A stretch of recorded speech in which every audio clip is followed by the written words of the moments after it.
because observe, good evening. Ever seen posts like this or that?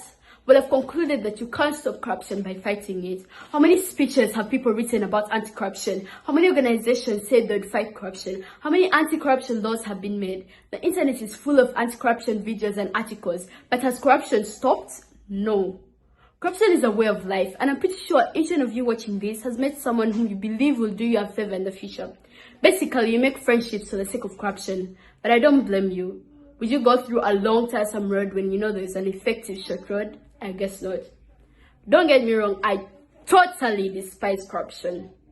But I want you all to relax, calm down, and think of other ways to stop corruption, because clearly the former ones have failed. Thankfully, I have an effective method to stop corruption. I look like how this reminds me of a beautiful quote by Ryan Holiday, which states that the obstacle in the path becomes the path. This quote suggests that instead of trying to stop an obstacle, we should try and use it for our own advantage and improve our situation. Before blessing you with the effective methods, allow me to provide you with examples of everyday experiences that make anger block my throat due to corruption. In the field of education, we've witnessed a disturbing trend of embezzlement of funds, nepotism in equipment, falsification of academic records, and not forgetting bribery in examinations. These unethical actions have greatly undermined the standard of education, resulting in decreased enrollment and retention rates and furthering the gap between the rich and the poor. According to the Auditor General's annual report, the Ministry of Education and Sports failed to properly account for 15 billion shillings allocated for crucial areas like school infrastructure improvement, teacher training, and curriculum reform for 2020 to 21. Within the healthcare system, we've witnessed exaggerated purchase agreements, mishandled finances, etc. These deceitful actions have constantly led to substandard healthcare provisions, limited availability of crucial medication, and heightened mortality rates. Shockingly, the Auditor General's findings for 2020 to 21 estimate that the Ministry of Health suffered a loss of more than 10 billion shillings due to regular payments for unaccounted for expenditures and unsupported balances. The money is crazy. Remember earlier when I said I have an effective method to stop corruption? Based on the TED Talk I watched earlier, in the late 90s, 20% of Africans had mobile phones.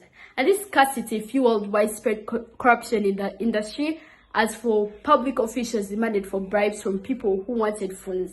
Hence, those who could not afford to pay the bribes ended up with no phones. I know what happens when something that's only for the rich pops up. Others, such as those in the middle class, also fight to be called wealthy. Hence, they pay for the bribes promoting corruption.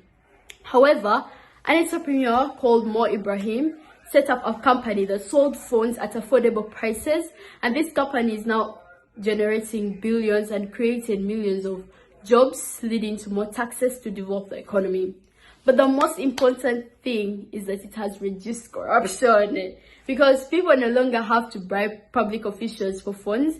And the same thing can happen to Uganda if we unite and create opportunities so as to stop the scarcity. Because whenever people benefit from gaining something scarce, such as top-tier education or money, for example, a traffic officer who accepts a bribe because he is unpaid, makes corruption attractive. But as we work on developing to stop corruption, continue to take responsibility for your own actions and choices. Resist the temptation to engage in or tolerate corruption. Educate yourselves and others about the causes and effects of corruption. Promote a culture of integrity and honesty and patriotism. Demand transparency, accountability, and anti-corruption from our leaders and public officials. Hold them accountable for their actions and decisions. And report any cases of corruption that you witness or experience. Speaking to you was Amon Simon Abuja, 17 years old in Senior 4 at Aga Khan High School. Just a reminder, always think outside the box. Merci. Shukran. Thank you.